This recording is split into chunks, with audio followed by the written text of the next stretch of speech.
Regresamos a Punto y Contrapunto. La dirigencia nacional del Partido Acción Nacional invitó a líderes panistas para que participen en distintos encargos rumbo al 2024, pero sin avisarles antes. Varios ya rechazaron la invitación tras señalar que no están de acuerdo con las decisiones del líder del PAN, Marco Cortés. Veamos en contexto.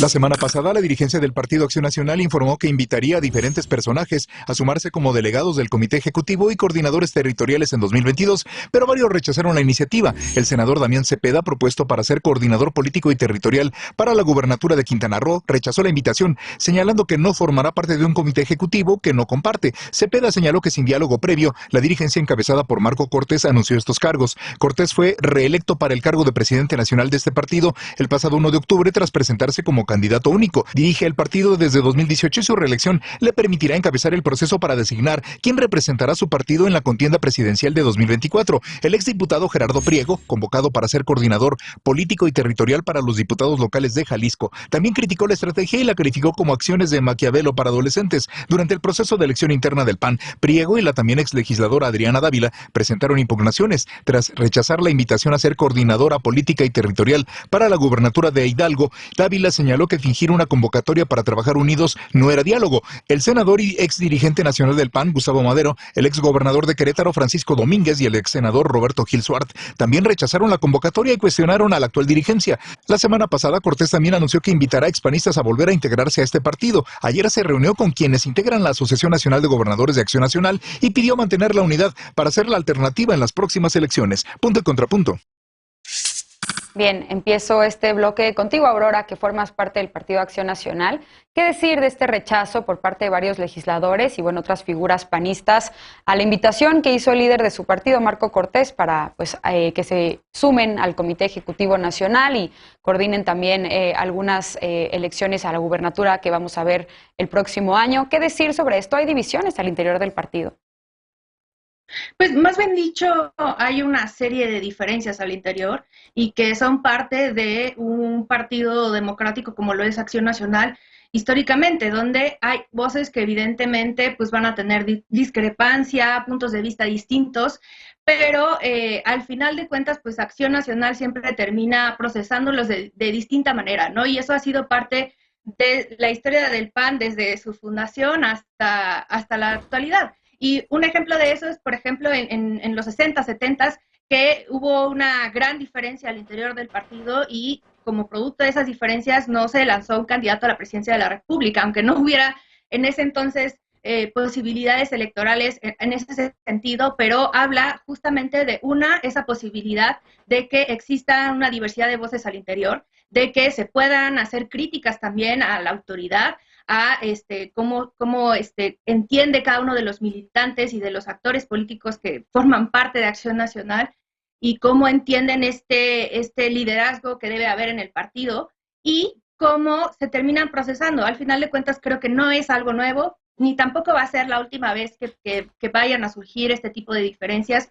Creo que hay posibilidades de conciliar esas diferencias y que al final de cuentas pues uno de los grandes llamados que se ha dado actualmente pues es a unir este esfuerzo para trabajar en este proceso electoral de 2022, que es un esfuerzo importante en el que sí se tiene pues esta visión de trabajar en conjunto, al menos con los gobernadores, que también los gobernadores y la gobernadora que se reunieron con el presidente Marco Cortés y también con nuestra secretaria general Cecilia Patrón, donde pues están ya trabajando en estas estrategias para trabajar de la mano en 2022 y también se está trabajando de la mano con otros liderazgos, como también se mencionaba en la intro, ¿no?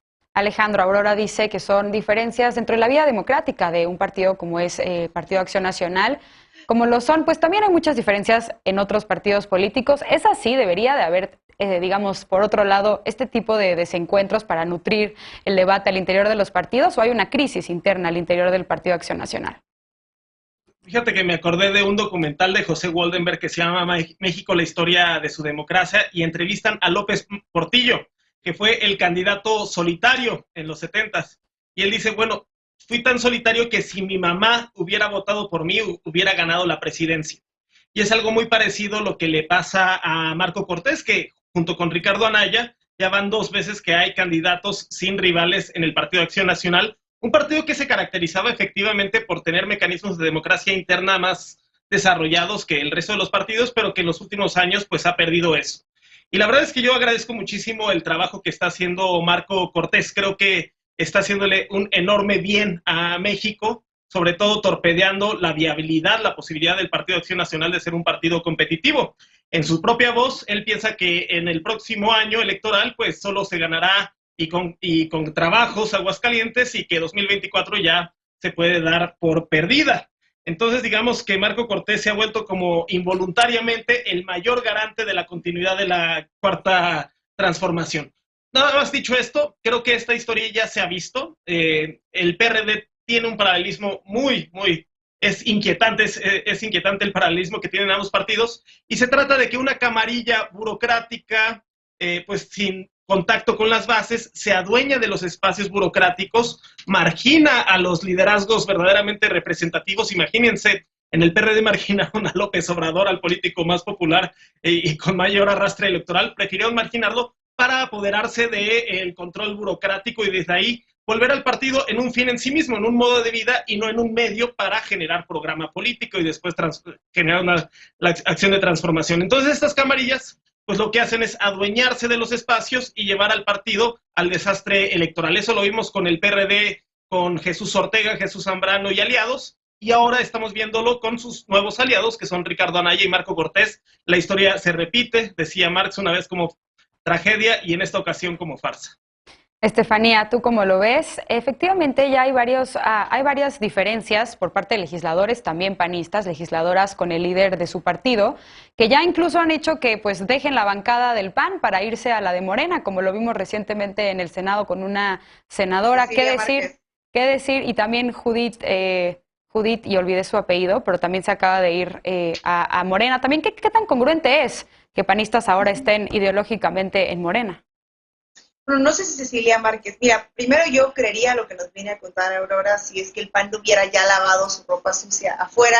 Ya nos enteramos en México qué es lo que se está jugando en el PAN, cómo es que se están diciendo corruptos entre ellos, cómo es que se está pasando la bolita, y creo que se les está cayendo el cantón. Ahora, yo no puedo más que regocijarme en que quien cosecha, quien siembra tormentas cosecha tempestades, y en ese sentido se les está cayendo esta idea de haber ido en alianza y en coalición, por una razón o por otra, con dos partidos con los que no comparten absolutamente nada, con quienes su militancia está muy enojada, y creo que eso afecta mucho la vida interna democrática, entrecomillada, porque hace mucho que no es democrática. Ahora, yo no soy quien para decir esto, pero yo veía la entrevista de Cecilia Márquez, la senadora del PAN, que por cierto dijo que no se iba a ir a Morena, que a lo mejor se iba a Movimiento Ciudadano, que decía que Marco era un corrupto, que era un inútil, que era incapaz de hacer acciones políticas y que además estaba siendo pagado por quién sabe quién. Eso diciéndole a quien se supone que tendría que liderar el camino del partido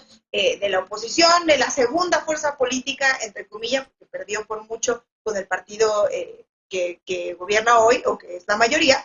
Pero sí me parece interesante ver cómo nos estamos acercando al principio del fin, y es muy desafortunado, como decía Alejandro, que gracias a los intereses de un pequeño grupo económico que le ha querido cerrar la puerta a quienes han querido participar, pues esté desmoronando su partido. ¿Qué significa eso para la vida democrática de México? ¿Qué significa eso para la coalición? Pues vamos a ver, porque por ahora, si tuviéramos que ir deslindando partidos políticos, pues podemos decirle adiós al PRD y podemos decirle adiós al PAN en ese sentido. ¿Quién queda vivo?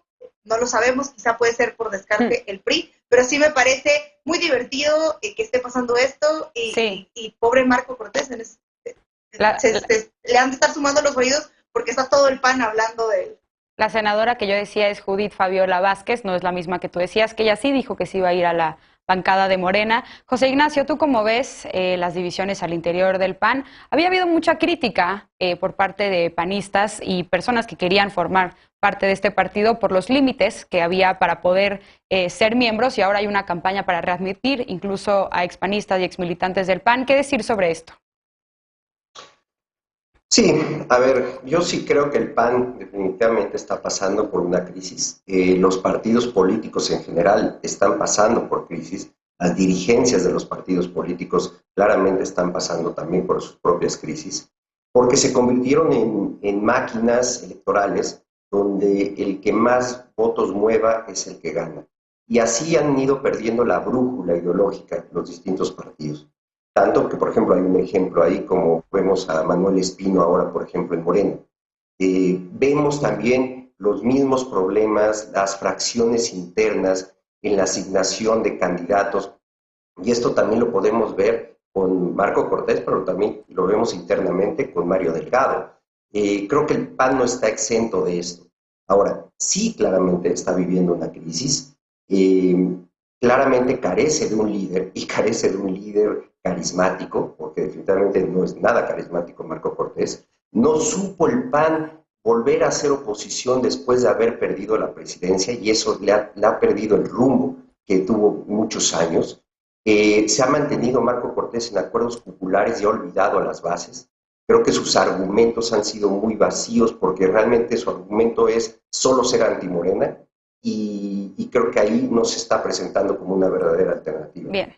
Sería un error también pensar que ganaron espacios en la Ciudad de México por sus propuestas, porque realmente lo que vimos fue un voto de castigo. Ahora, para terminar, me gustaría nada más decir que a pesar de todo esto, el PAN sigue siendo la primera fuerza opositora del país. Es necesario el PAN como el sistema de partidos políticos. Hay que retomar la brújula, tiene que trabajar en las bases, en los estados, etcétera, etcétera. Pero al final sigue representando una parte importante de la sociedad.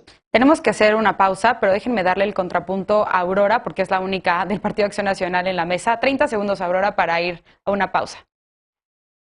Sí, 30 segundos. Yo creo que una área de oportunidad es justamente el centrar la situación también a lo que está pasando hacia el exterior, el acercarse más a las bases, pero creo que no está todo perdido, al contrario, creo que es un momento donde pues sí hay posibilidades de tomar definiciones, y también insistiría en esta cuestión de que pues Acción Nacional sigue siendo una alternativa viable para la ciudadanía. Bien, pues vamos a una pausa ahora sí, porque comenzó la visita oficial del Comité de las Naciones Unidas contra la Desaparición Forzada. Estarán 10 días para abordar con autoridades y colectivos la crisis de personas desaparecidas en México. ¿Qué se puede esperar de esta visita? De ello hablaremos cuando regresemos a Punto y Contrapunto. No te vayas.